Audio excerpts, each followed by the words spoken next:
fishing news is brought to you by Okuma. Hi there, Toby Lapinski for the New England edition of the Fisherman Magazine with this week's web video fishing forecast for New England. Well, first up, we have the New England Saltwater Fishing Show in Providence, Rhode Island, this Friday through Sunday. That's March 9th, 10th, and 11th. Now, when you attend the show, be sure to start off your visit by finding the Fisherman Magazine at booth number 827 to 828 to renew your subscription, buy a fisherman hat or shirt, or just talk about fishing before making your way around the rest of the show. Now, I will be there all day Friday and Saturday, so I really hope to see you there. And next up, we have an awesome new video posted at thefisherman.com from our friends at Humminbird. The video features longtime fisherman contributor Captain Charley Soares, as well as Captain Mike Roy, and they talk fishing trends, culture, spot burning, and the technological advances in the ever-changing world of saltwater sport fishing. It is an absolutely amazing video, and I highly recommend that you give it a look. And after you watch the video, be sure to also give a look to the article written by Captain Mike Roy, which has been posted at thefisherman.com and linked from the video page entitled The Trolling Motor Advantage. In this article, Mike discusses how the use of a trolling motor on his 21-foot Steiger Craft has not only changed the way in which he targets many northeast saltwater game fish, but has also greatly improved his overall success. The story originally appeared in the February issue of the Fisherman Magazine and has really opened up the eyes and minds of northeast saltwater anglers to the potential benefits of a concept which our sweetwater brethren have long accepted. Be sure to be on the lookout as well for a follow-up article on this subject coming out in April by Charley Soares, in which he talks about the benefits that he has reaped since adding a trolling motor to his northeast saltwater fishing boat as well. And once you've checked out both of these items, if you'd like to discuss the topics any further with either captain or the crew from Humminbird and Minn Kota, be sure to stop by the Humminbird booth at the New England Saltwater Fishing Show. They'll be at booth number 308, as they will be there all weekend. Both captains, obviously, as well as a whole crew from Humminbird will be there to answer all your questions. All right, now moving on into the fishing here in New England. For the most part, not a whole lot has changed since last week's video, with pretty much holdover striped bass cooperating in the tidal rivers across New England.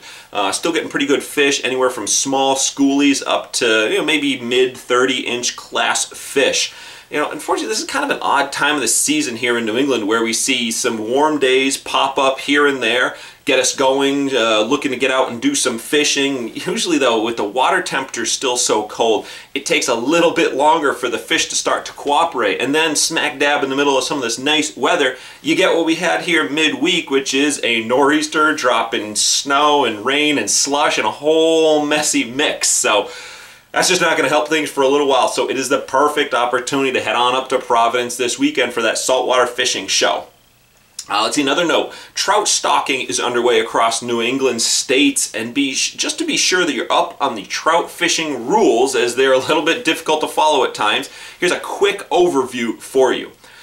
Simplest for Massachusetts, there's no close season. Those guys can target trout year-round. However, Rhode Island, let's see, the Rhode Island trout stocked waters closed as of 2/28 and will reopen on April 14th. So that means any water that gets trout stocked in it, you can't fish no matter what you're targeting. Even if you're going for bass in a lake that gets trout, you cannot fish there.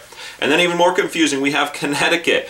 Let's see, so in Connecticut, the general season closed on 2/28 for all the trout stocked waters. Same deal there as in Rhode Island. If the trout are in it, you can't target no matter what species they have. However, you can still fish the trout management lakes. They remain open through March 31st, and then they close until opening day on April 14th.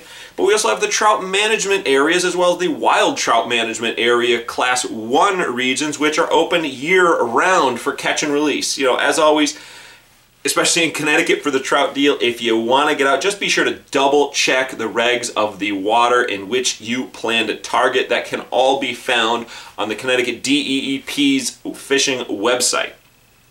One last note before I let you go this week, Connecticut anglers just want to take note that there's a bunch of new freshwater and trout related changes in the regulations this year. Most notably, the trout and salmon stamp that was long discussed has finally been approved.